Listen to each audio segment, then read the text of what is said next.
Well, good afternoon, everybody. It's nice to see you all again, although I can't see anyone other than my co-host today, Michelle. But I know you're out there and I know who's out there, so thanks for joining us. I hope some of you have enjoyed some of our presentations over the last couple weeks. We've done 3 of them.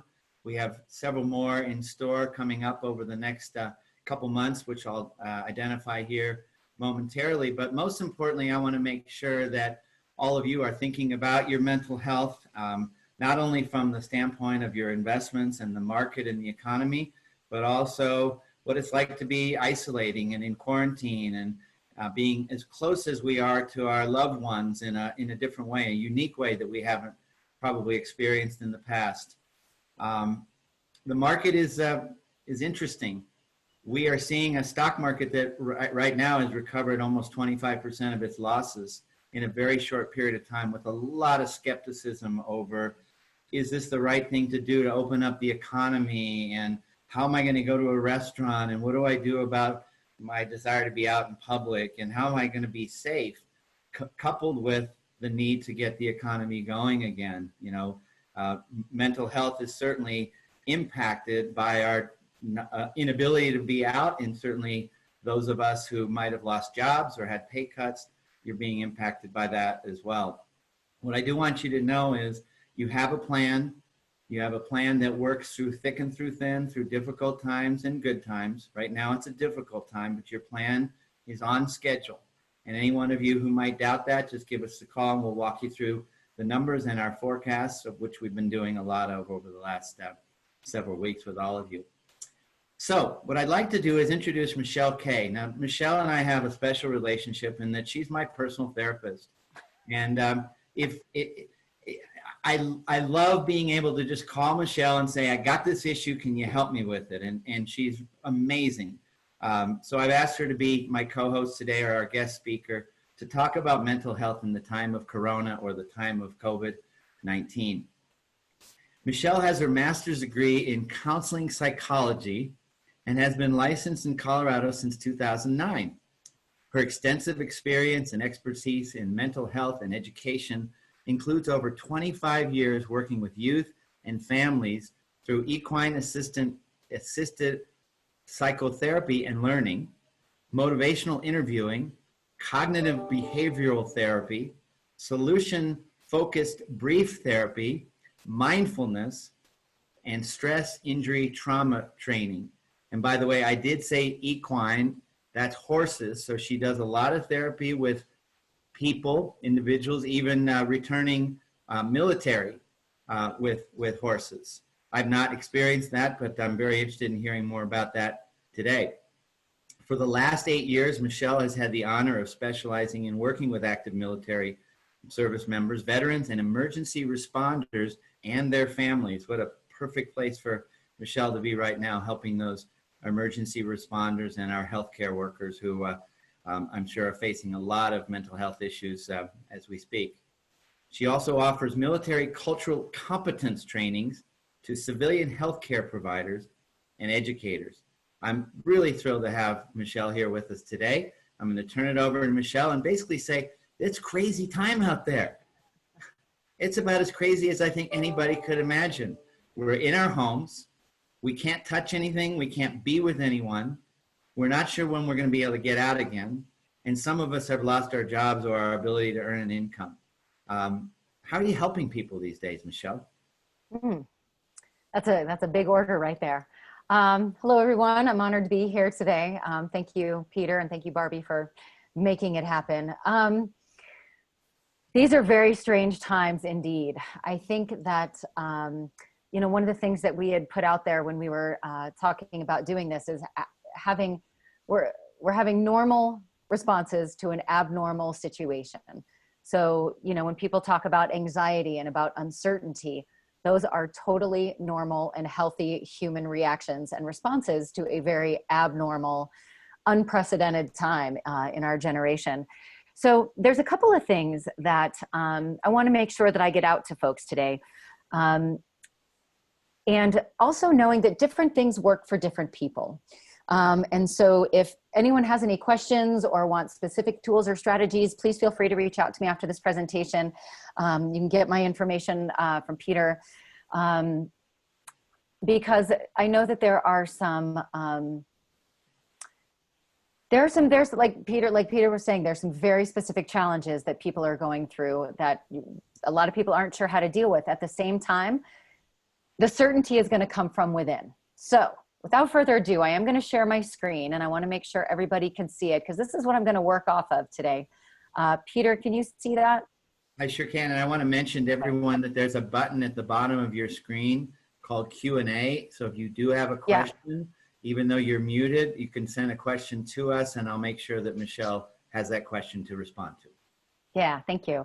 One of the first things I want to say before I hop into this is that stress is one of those words. It's one of those catch-all words that everybody uses for everything. And something that I want to make sure that people understand, there's two different kinds of stress. There's eustress and there's distress. This is one of these things that they teach in Psychology 101, but not everybody always gets this, is that eustress is the good kind of stress. It's the good kind when you're excited about something, when you have a positive challenge in your life that you're looking forward to. It's that feeling that's in our, it's that when our heartbeat gets faster and we're excited about something, that's that anticipation. And then there's the distress, which is the stress that's challenging and hard and can make our stomachs churn and can make the butterflies not feel so good in our tummies.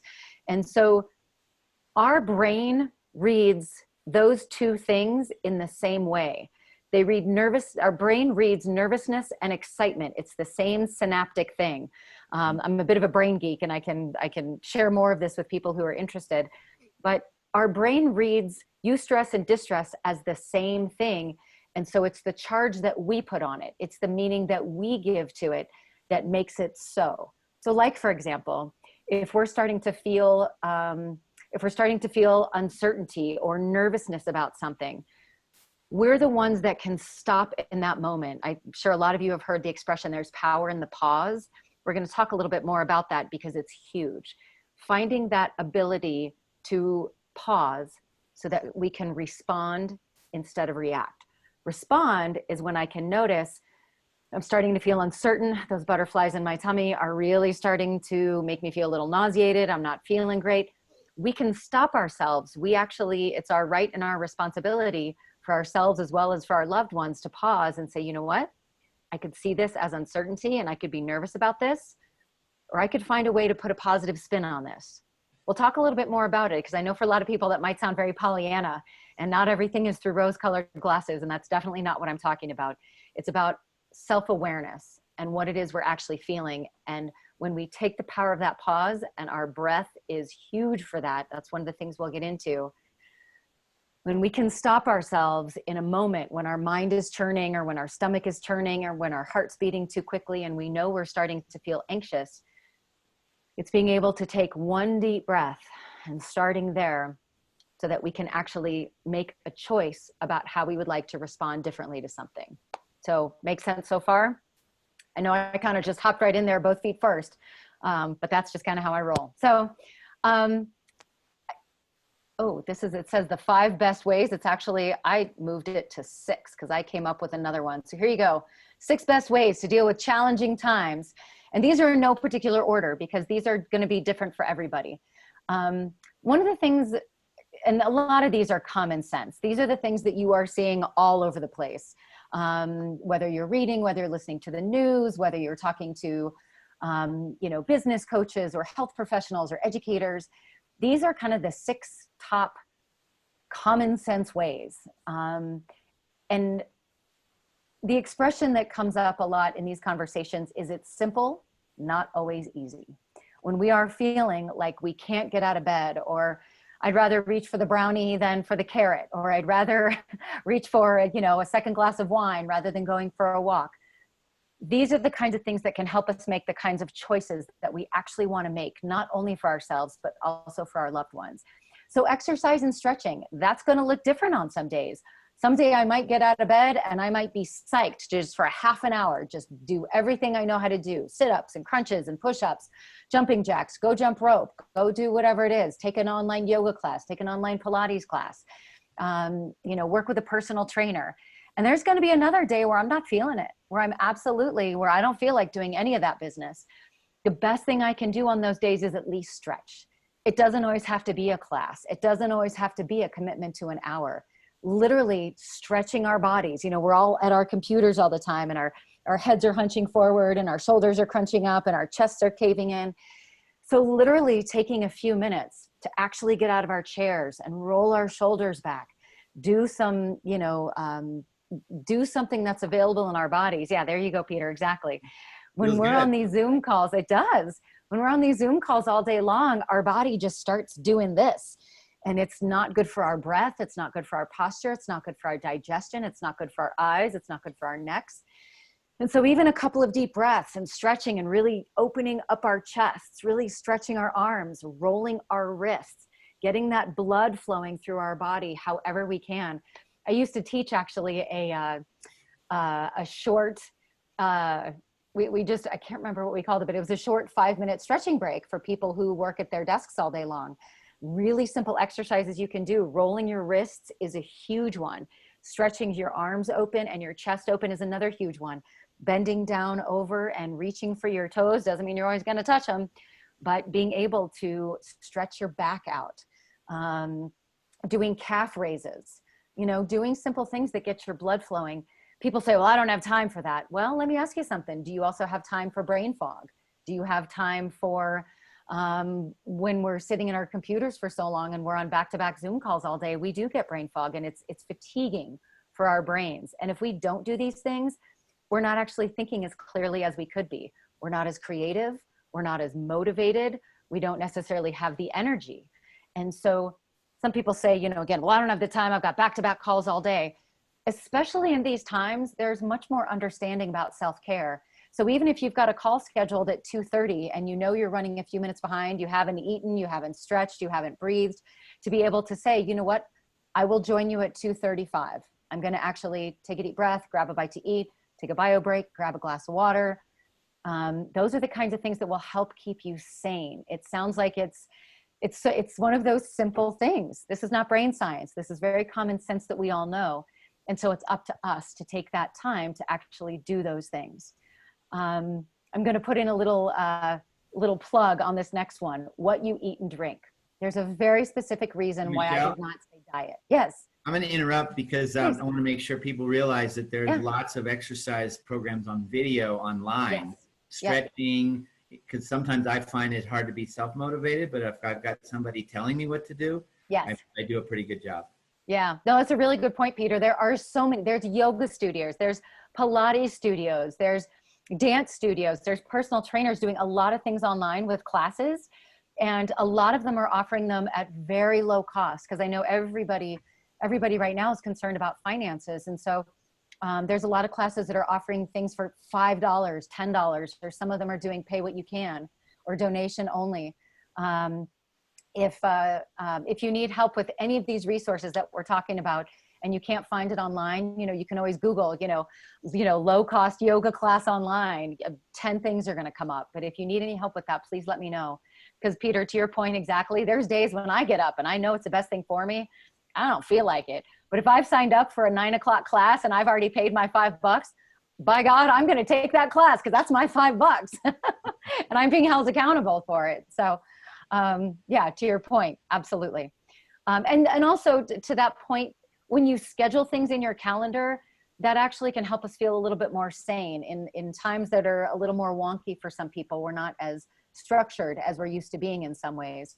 So sometimes when today's only Tuesday, you can sign up for a class that's on Thursday. So it's in your calendar and the day after tomorrow, you're going to be able to sign up for something and get in a good half an hour workout. So yeah, good point. Thank you, Peter. Feel free to hop in at any time. On that second one, what you eat and drink, I didn't put in the word diet for very specific reasons, because diet most often makes people think, oh, what I'm doing isn't right, or I have to cut down, or for a lot of people, the word diet can be a very judgmental word. For me, and what is healthy and what is sane is we all know common sense. When we're honest with ourselves, we all know at the end of the day what's healthy. no matter what diet you follow. People are talking about paleo, and they're talking about keto, and they're talking about no carbs, and they're talking about low carbs, and they're talking about all these different things. Different things work differently for different people's bodies. I highly recommend, if you really are concerned about your health from a nutritional perspective, please work with a nutritionist, because what works for me isn't necessarily going to work for Peter. What works for Peter isn't necessarily going to work for you. We're all wired differently. And some of the things that I've learned about nutrition over the years, it's not always what you eat. Sometimes it's when you eat it and in combination with what. Like, for example, fruit. Fruit is meant to be eaten separate from other things. So when, you go out to breakfast one day when we're allowed to go out to breakfast again, and you get a big plate of, eggs and sausage and fruit and all these different things, the best thing you can do is eat your fruit first. Kind of crazy, I know, sounds very simple. It allows our body to digest those sugars first before it starts in on the protein. That's something I learned years ago. It was a game changer. So sometimes it's just a matter of what you eat in what order. The other thing is in moderation, right? Is that we know sometimes you just made this big plate of this big, pan of homemade brownies, and they're so good and they're so warm and they're right there. And so you might have one, you might have two. On that one day, you might have a third. And that might be a very rare and special treat. So at the end of the day, ultimately, if that third brownie is a very rare special treat and the next day you kind of reel it back in a little bit, or if that third brownie starts becoming a regular thing, then that's probably something to look at. Same thing. There's a lot of talk about, I heard a statistics the other day that alcohol sales are up 55% right now. Mm. They had separated it out into beer and wine and hard alcohol, and I don't remember what those stats were, but that the liquor sales are up 55%. So again, they even said that some people have admitted to drinking on Zoom calls, or in their, during their business day. These are stressful times. I hear that. I get it. And at the end of the day, we all have that joke. Well, it's 5 o'clock somewhere. When we decide to have that drink, there's nothing wrong with a drink or a glass of wine or a beer or two. In your own system, in your own mind, if you're having that second or third or fourth drink, and if that's a rare thing because you've had a particularly stressful day and you're not going anywhere, or if that's becoming a habit. So that's for you to look at in your own life. We're going to talk a little bit later about how to really be able to be honest with ourselves about the why of why we're doing certain things, why we're making certain choices. And so being able to sometimes make a healthier choice during that day. And we generally know what those choices are for us. So sometimes instead of having that second or third drink, maybe you say, I'm going to take the dog for a walk. Or if you don't have a dog like me, you can take your neighbor's dog for a walk. You kidding me? Like my neighbors are like, please take the dog for heaven's sake. We can only take him on so many walks, and he wants more and we don't. So you can always borrow a neighbor's dog. So that's kind of what I have to, the thing about eating and drinking before I leave that, caffeine can sometimes be a really one or two, whatever that is, 1 or 2 cups of coffee or 1 or 2 cups of tea. Again, that can actually be really good for us. That can be a booster during our day. That can be antioxidants in caffeinated drinks. That includes sodas. But again, if we're relying on that caffeine for more than a cup or 2 a day, again, being honest with yourself, it can be a wonderful treat first thing in the morning or even sometimes in the afternoon. But then again, being aware of how it's affecting your sleep at night. Sometimes we think that a 2 o'clock cup of coffee or 3 o'clock cup of coffee isn't going to affect us later that night until all of a sudden we fall asleep at 10 and at 2 o'clock in the morning or 3 o'clock in the morning, bing, there we go. Sometimes that can be connected to the caffeine we had in the afternoon. So again, being aware of that, and it might be something to do. I don't know about you all, but when I was younger, I could drink coffee any time of the day I darn well pleased, and it wouldn't be an issue. As I become more mature and as I age, that cup of coffee, that second cup of coffee in the afternoon keeps me up at night. So maybe even being able to have some decaf, which might still have, a little modicum of caffeine in it. But maybe having a cup of decaffeinated tea or decaffeinated coffee if you like the taste. So again, looking at your overall choices throughout the day. Taking a break from online, from technology, from the news, even from your family. This is a big one. A lot of people we're spending a lot more time online right now. And there's an article, remind me, and I can send you all the link about why Zoom exhausts us, why being online. People are like, why am I so tired? I've been sitting on my buns on online meetings all day. Why am I so tired? It takes a lot different kind of attention that we're used to.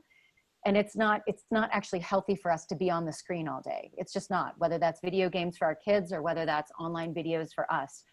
So even if you can take a break, if you've got some control over your schedule, if someone says, instead of doing a Zoom call at 10 and 11 and at 12 and at 2, if you've got some control to give yourself some time and some breaks in the middle of that day, even if you can schedule it out 30 minutes to let yourself get some fresh air, to let yourself get a snack, to drink some water, to go stretch outside, to go do 10 jumping jacks.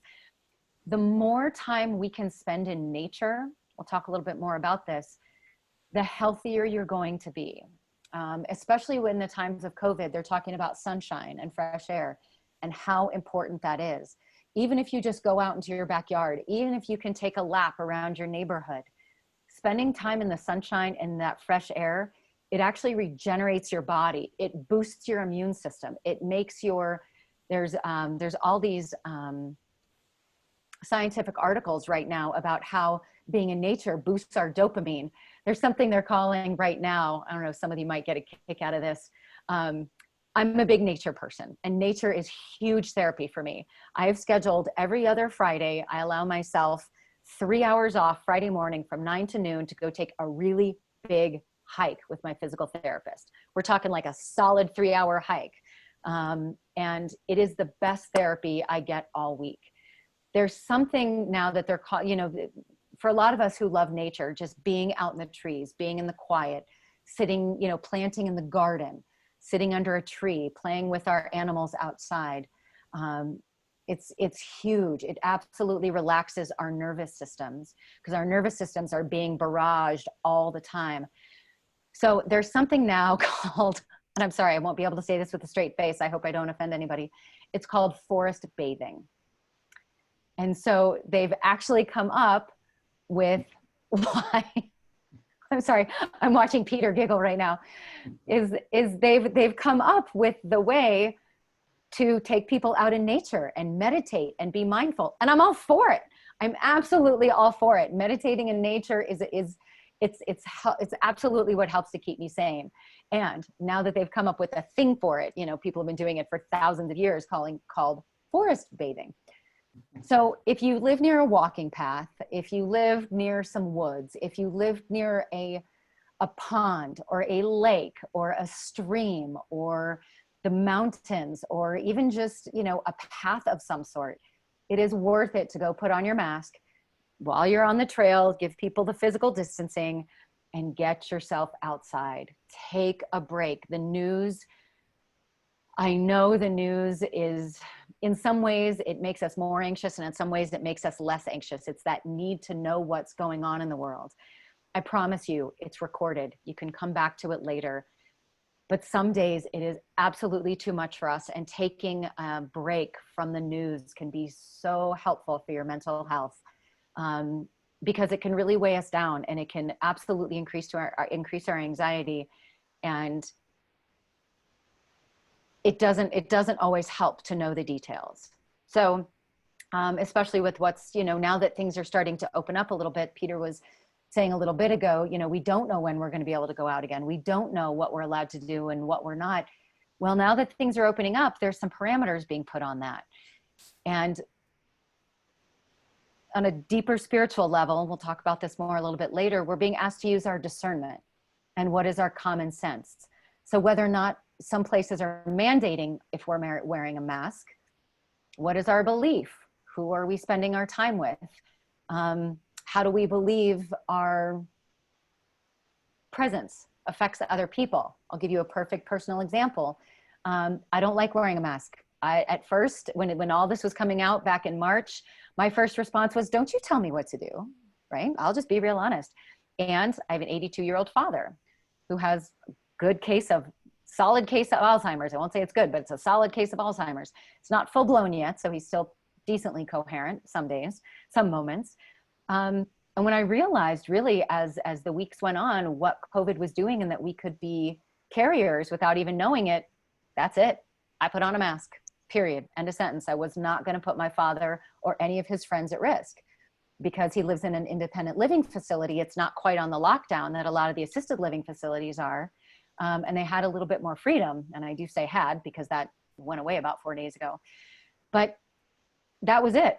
That was my litmus test of I now wear a mask in the grocery store. I wear it at the gas station. I wear it on hikes. And when I'm not around people, I take it down. And then when I'm passing by people, I put it up. We pass by on a hike. I take it back down. But then when I get back to the parking lot, I put it back on. That's how I feel most comfortable. And that's what it takes sometimes, I think, is looking at our own common sense and who else we're spending our time around. Everyone's got to do what's in their conscience. It's not for me or Peter or anyone else to say what's right or what's wrong. And it's also being able to use our discernment. And that's not always an easy thing to do when you're getting three different levels of guidance from 3 different news sources, or from you call the CDC, the World Health Organization, and Johns Hopkins, and 3 of them might be saying 3 different things. So using your discernment and knowing your own personal physical health, mental health, emotional health, and taking it from there. A lot of us are with our families right now. A lot of us are, either sheltered at home or doing safer at home with our families. And as much as we love our families, there is also a time and a place to take your space, to get some alone time, to ask for it, and also to give it. It is absolutely essential for our mental health. And it can be hard, if some of us live in, smaller homes, or there's like, where do I go? Sometimes you just put on your headset, and you listen to some beautiful music that makes your heart feel good. You can take a walk by yourself. You can take a nap. You can meditate. You might just totally indulge in a silly movie. At my father's independent living place the other day, they watched When Harry Met Sally. And I talked to him and to a couple of his friends, and they were like, oh my gosh, I haven't seen that movie in so long. And it is still such a delightful movie. There's a time and a place to unplug and watch one of your favorite old silly movies, whatever that is. I know for a lot of us who have a lot of intellectual stimulation, we think, oh my gosh, I've got to be listening to a podcast, or I've got to watch CNN, or I've got to watch, Cuomo, or, whatever it is, whatever your beliefs are. There's also absolutely a time and a place to sit with your grandkids and watch a Disney movie, or there's a time and a place to watch a fluffy movie. There's a time and a place to listen to your favorite music and have a little dance party in your kitchen. I actually had a physically distanced dance party with my dad in my own kitchen a couple weeks ago. And we laughed so hard we cried, because we were fully 6 feet apart, and dancing is one of those things for my dad. He loves to lead. He's got Alzheimer's, but you get him on a dance floor and you get his favorite swing music on, and it's like he's 25 years old again. And so we stood super far apart in the kitchen, and we both just started doing our little dance moves. And just out of habit, he started to get in a dance position, and I was like, wait, stay put. But I got into dance position across from him, because it's one of the things we love to do together, is to dance together. And I said, stay put. But across, we were probably actually 8 feet across, because I have a very long kitchen. I got into dance position across from him, and we danced for probably a solid half an hour. We just kept the playlist going. There's some delightful videos on YouTube about kids and parents and grandparents dancing together with their grandkids. So dancing is one of those things that it doesn't matter if you're a good dancer or not a good dancer, if you like it, if you don't. It's good for our bodies, it's good for our souls. And if we happen to have any children in our lives, it can be one of the most delightful things to get us out of being so serious, and to just lighten us up a little bit. Yeah, I think, Michelle, that's a fantastic advice. It is a very serious issue we're facing, yet we don't have to be serious all the time, facing the seriousness. That's right. You made me think of something. You know a lot about my kids, and they were at my house for about 3 weeks. And I adore my kids, and they're growing up. They're 21 and 18, and I'm seeing them become adults right before my eyes, and we're dealing with Corona. What I noticed, which is really interesting, is, and you've taught me a lot about react versus respond, and give it, deep breath and then respond. Well, I found that empathy is a really good strategy as well. My kids will get they don't have the same maturity. Certainly, they're not as old. They haven't had the same experience in life that I've had. So I notice they snap a little quicker. You know, they get a little snappy. Yeah. And in the past, I might have said, you know, you don't talk to your dad like that, or that's, you know, that upsets me. But what I've done recently is I've taken that deep breath and acknowledged that they're also under stress. Yeah.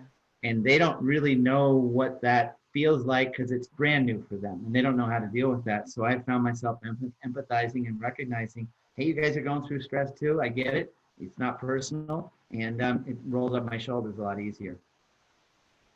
Nice.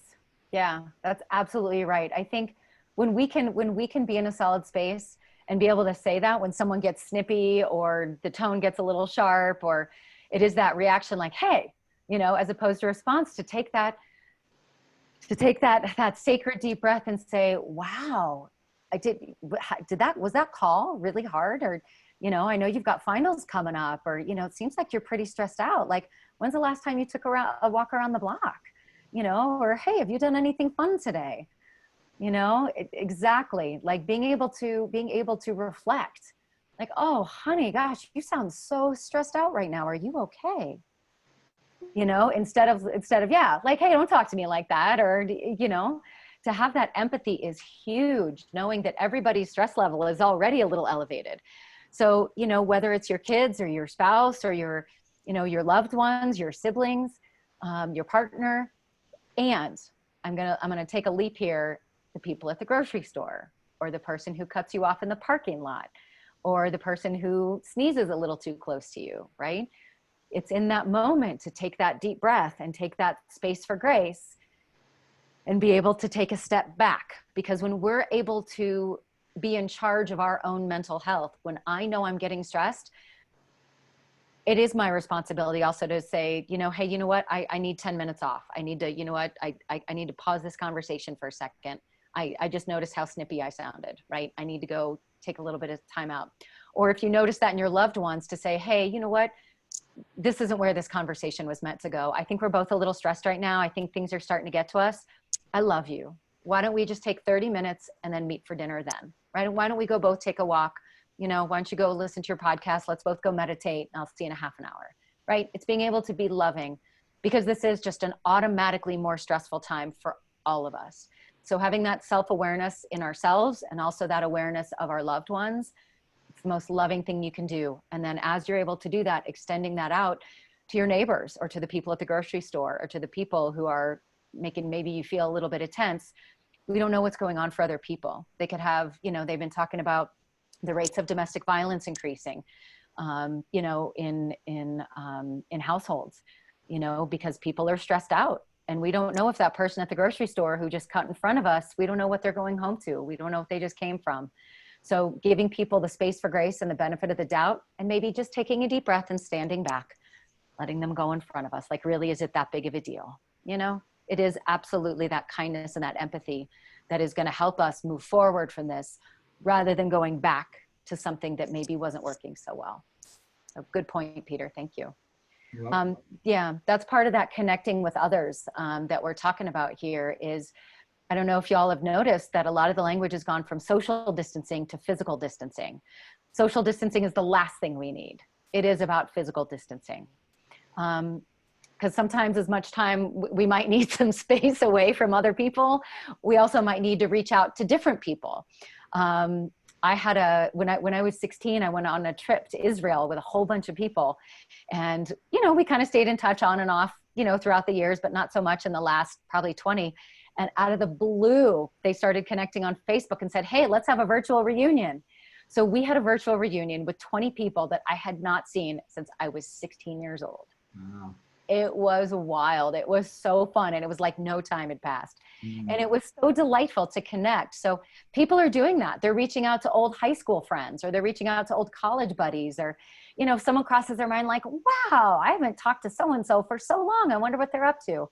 There's a lot of people reaching out right now through LinkedIn or through Facebook or through Instagram or, you know, whatever your social media of choice is, to say, hey, how are you doing? What are you up to? I've been thinking about you. You came to mind the other day.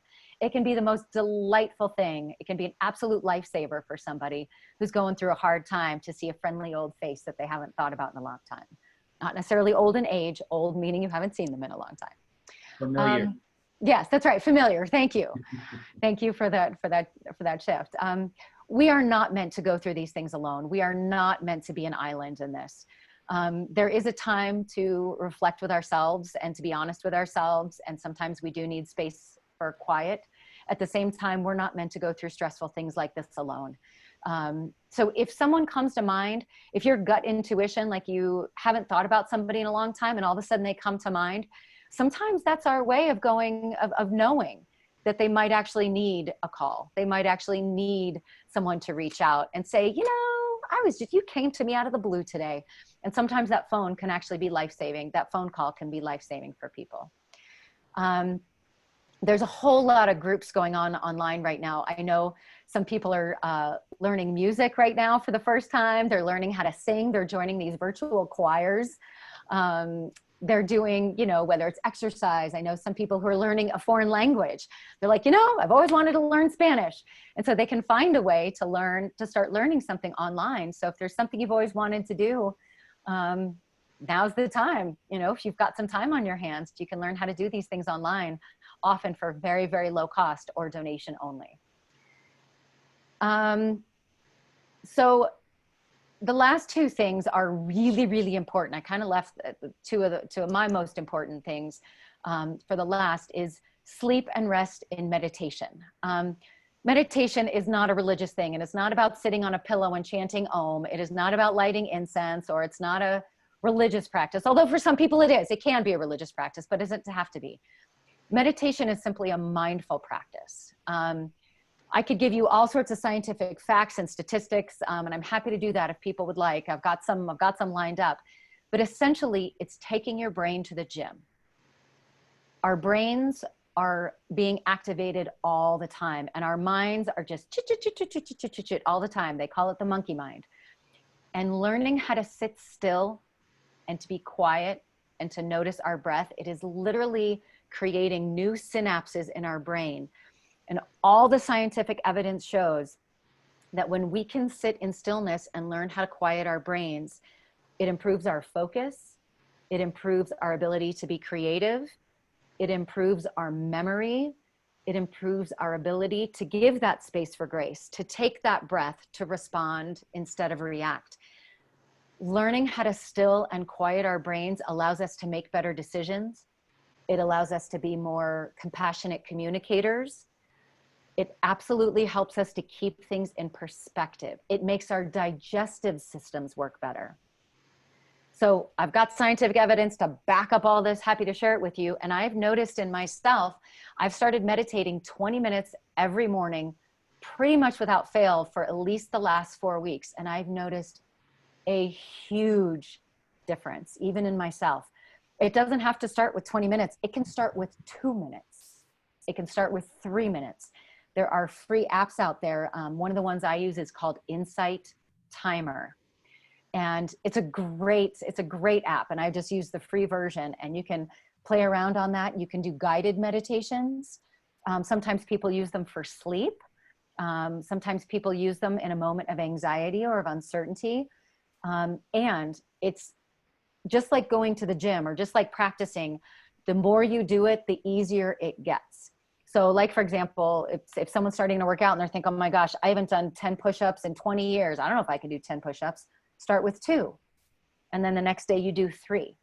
And the next day you do 4. And eventually you'll get up to that 10 push-ups. Same thing with meditation. Maybe you start with 2 minutes. Maybe you start with 5 minutes. And then you can work your way up.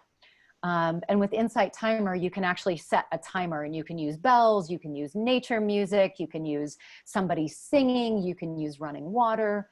Different things work for different people, so you can always play around with it. It literally, by being more mindful, it allows us to take that space for grace before we holler at somebody, before we cut somebody off in the parking lot, before we snap at our kids or our spouse or at our loved ones or at our neighbor. We can learn how to pause and just say, you know what, you go ahead, it's okay. Or to pause and say, sweetheart, your tone just really changed, and I'm pretty sure that's not That's not where you wanted to go with this. So let's pause and take a step back before we continue, right? It's being able to be loving, right? Peter, you look like you want to say something. Yeah, I will meditate for 20 minutes a couple times a week. Mm-hmm. And I almost always fall asleep. Mm-hmm. Is that bad? Nope. Not even a little.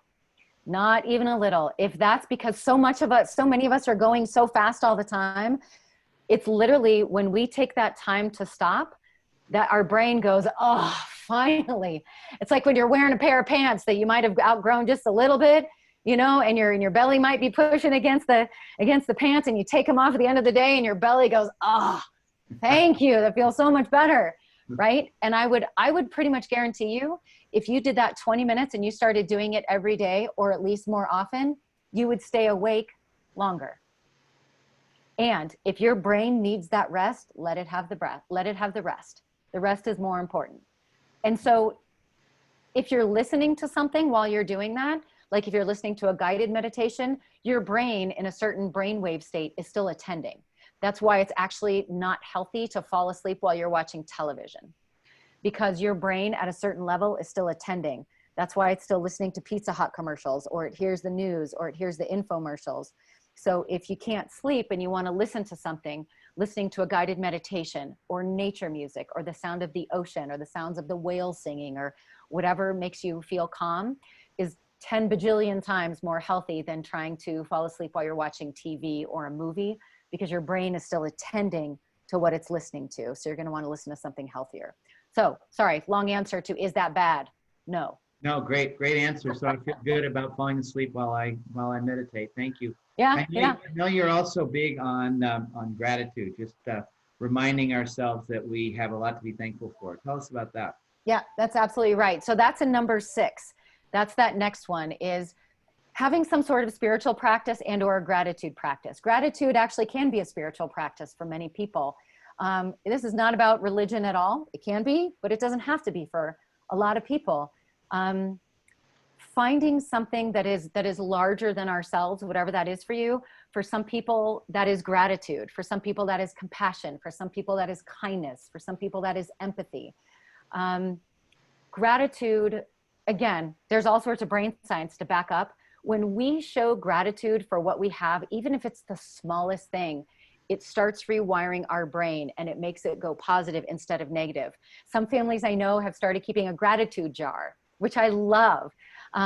Little things that they're grateful for. I got a brand new bed before all this COVID business worked out. I am so grateful for this new bed. Every time I get into my bed at night, the feeling of gratitude washes over me.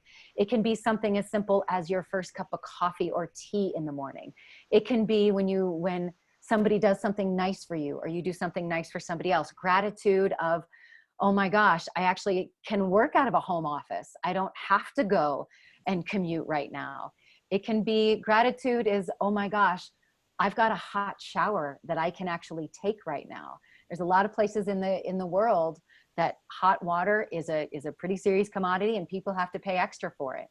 So absolutely having a gratitude practice. And if you live in a family where having a gratitude jar is available to you, that can be a huge practice. And then on those days when you can't find anything to be grateful for and you're cranky and grumpy and it feels like everything is just dark and yucky and blech, I just can't get through it today, you just go into the jar, pick something out, and I guarantee you it's going to make you smile. Gratitude that the next door neighbor's dog didn't start barking at 5:30 this morning, grateful that it didn't start until 6:30, whatever you can feel gratitude for, the smallest thing or the biggest thing. Absolutely. Some people like to journal. I know some families, even if it's just a couple, they started keeping a gratitude journal between the two of them. And so every morning, that's their first thing that they do in the morning.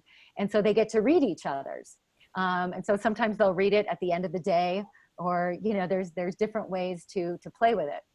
And so it can be about each other. It can be about your home. It can be about, oh my gosh, dinner last night was delicious. Whatever it is, a gratitude practice literally will start rewiring your brain. It's interesting. I found a similar experience with the work that we're doing. We're busier than we've maybe ever been for any number of reasons. and our income's down because our management of our assets, the value of our assets has declined as a result of the market. And I could use that as an excuse to be down.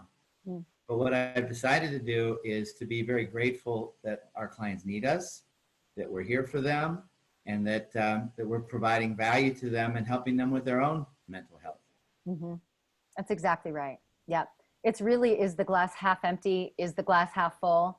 Can you share your glass, and what's in the glass, right? We can get pretty existential about it. And at the end of the day, the question is how grateful can you be for the simple things? Do you have a home? Do you have a roof over your head? Do you have food in your refrigerator? Do you have people who love you? Do you have some good health, right? Your health might not be what it was when you were 25. And are you able to be healthy right now? It really comes down to some very simple things. Yeah. I have found that handing the bagger at the grocery store $5 brightened her day. This one lady I talked to or gave them $5 to just yesterday said, "Really? Are you sure? Why?" And I said, "Because you're risking for us to pay, to give us and make sure we have food on the table." Nice. I last week I bought dinner for the people behind me in the drive-thru. Oh. And so any of these things, what it is, it's $10 or $15 out of my pocket, but it gave me so much joy to realize that these people got this from me and they didn't need to do anything for it. Yeah. There was no quid pro quo. Beautiful. Beautiful. And that's a really good point, is that doing things for other people can actually make us feel better. It absolutely can. Like, the kids with all the sidewalk chalk, and I go on my walks and it says, "Thank you, healthcare workers," and beautiful sidewalk chalk. Doing things for other people, it is a pay it forward. And there's so many simple things that we can do for others, whether you know them or whether you don't. Like you said, like buying someone's coffee in the line behind us, or spending that extra moment to, look at the grocery care workers and say, "Thank you so much for being here." There's so many different ways to show our gratitude and to appreciate people. And that can change someone's whole week. That can absolutely change someone's whole week. Just by having a smile and saying, "Hey, how are you doing today? Thank you." And just make someone puff up a little bit and stand up a little straighter. It's reminding me of the Grinch. Remember, his heart got bigger and bigger and bigger once he gave it back and he realized the spirit of Christmas was something worth celebrating. Yeah, absolutely. Absolutely. Yeah. I know we're getting short here on time. So the one thing I'm going to wrap up with, and I'll be happy to share this with everybody. One of the biggest things to be mindful of, and I'm going to put this in bold right here, is a colleague of mine. He talks about the acronym being BLASTED. And so some people know it as HALT. So if we're feeling hungry, angry, lonely, or tired, to stop, because we're not necessarily going to make the healthiest decisions for ourselves. Well, he expanded the HALT into BLASTED, which, to be mindful, if you're making decisions, whether that's eating, whether that's communicating, whether that's going grocery shopping, whether that's drinking alcohol, whether that's exercise, whether that's whatever it is, to keep in mind, are we making decisions from a place where we're feeling blasted? Bored is the B, lonely is the L, angry or anxious is the A, S is stressed, T is tired, E is if we're feeling empty, and D, this was a huge one, if we're feeling disconnected. This was a big one, because I think it's really easy when we're feeling blasted, any of those things, it can really start to empty our personal gas tank, our personal buckets. And when we're being honest with ourselves, to know what we need to do to address, to not feel blasted when we're making certain decisions, or to be mindful enough of our loved ones to know if they're feeling blasted, right? And there are very compassionate ways to ask about that. Because there's the light side and the shadow side of all of these things. Sometimes it takes us recognizing, wow, I'm really making decisions from a place of being anxious. And that might not be the best thing for me to do. So what do I need to do in this moment? Maybe I need to call my financial advisor. Maybe I need to call my therapist. Maybe I need to call my best friend. Maybe I need to just go outside and play with my dog. Maybe I need to go plant something. It's really important for us to have that self-awareness, because when we stop and take a breath, we will be able to recognize when we're not in the best place. And sometimes we can put a word on it and sometimes we can't. It's not always about naming it. Sometimes we can name it and go, oh my gosh, I am making this decision out of one of these blasted places. Or sometimes we say, I don't know what I'm feeling. It just doesn't feel good. I don't know what to do with this feeling. It just feels gross. It just feels yucky. It just feels unhealthy. It just feels edgy. And so then being able to say, okay, great. Feel what you need to feel, and let's do what we need to do to move out of it. And so that's some of the kind of basics of ways that we can take care of ourselves, especially during these really challenging and unprecedented times. And even afterwards, even as we grow out of it, even as things do start to open up, the world has changed, and the world is going to stay changed. Probably some things for the better, and some things that might feel a little scary or a little unusual or a little anxiety producing. And so we have a choice whether we stay in our own comfort zone around it, or we have a choice whether we allow ourselves to grow. And we might have to go to an uncomfortable place on occasion to say, well, this is the way I've always done it. And it's really clear that this is not going to be the way that I can continue to do it if I want to be healthy, financially, emotionally, spiritually, physically, mentally, sexually, intimately, all of the ways. Just because this is the way I was doing it, it might not be the way to move forward and continue doing it. Very good point. Yes, thank you. Yeah. We do have a couple minutes left for questions, and there is a question here for us already, or for you, Michelle. Sure. That is, how do you help the college graduates get through sadness around not finishing college and not getting to celebrate the end of their academia? Great question. Oh my gosh, I tell you what, if we could bottle that up and sell it, we would be able to make a lot of money right now. It's heartbreaking. One of my dearest, closest cousins, she's almost like a daughter to me, is having that experience with law school. She said it was the most anticlimactic last day of law school. She couldn't even imagine a more anticlimactic day. That is a really hard question. Part of that is being able to let them feel the sadness and the grief, which is hard. It's hard to let our loved ones feel sad, or to feel grief, or to feel disappointment. And our tendency is to want to cheer people up out of it. And there will be a time for that. There will be a time for that. And if we don't, the expression is the only way out is through. And so I can give a couple of examples of things that you can do. So I know some families are actually holding a party. They're actually just having a physically distanced backyard party to celebrate it. I know some people are having an online party. Like there's these, what are they called? Dance parties. There's one of the Google Hangouts or one of the Zoom Hangouts. Literally, you can get like 25 people on it's not Zoom, but it's something like that. It's, oh gosh, of course, at the time I need it most, it's escaping my brain. Where you can get a whole bunch of people online to essentially all have a party together. House party? Oh, thank you. Yes, house party. Duh. Yeah, thank you. House party. It's an app. It's an app. Yeah, it's an app. So you can have a big house party with 25 people. Or more, actually. I think some of them, and again, I'm sure there's the basic and then the advanced, where you have to pay for it or something, but you can have a house party. Some people are doing very creative things. They're writing themselves a letter to say, this is what I would want my college graduation to look like, or my high school graduation to look like, or my law school graduation to look like. Some people are having, I think gatherings of 4, I think are allowed right now. So I know some parents are having them get together with their 4 closest friends in the backyard because it's nice out. I mean, it's a little chilly today, but they're having, backyard parties, or they're going to the park where people can really be spread out, and they're doing things like volleyball or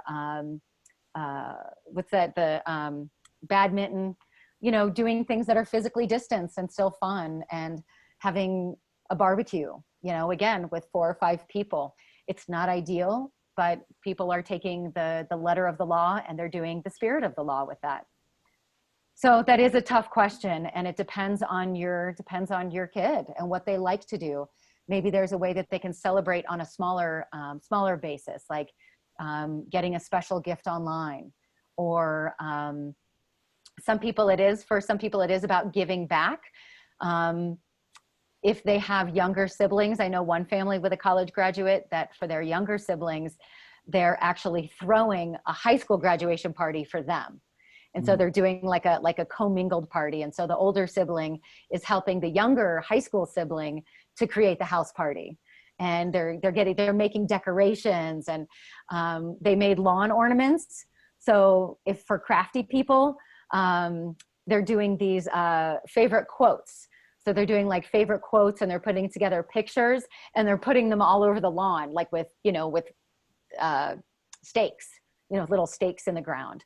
So being crafty, being creative, using music really helps. Art helps.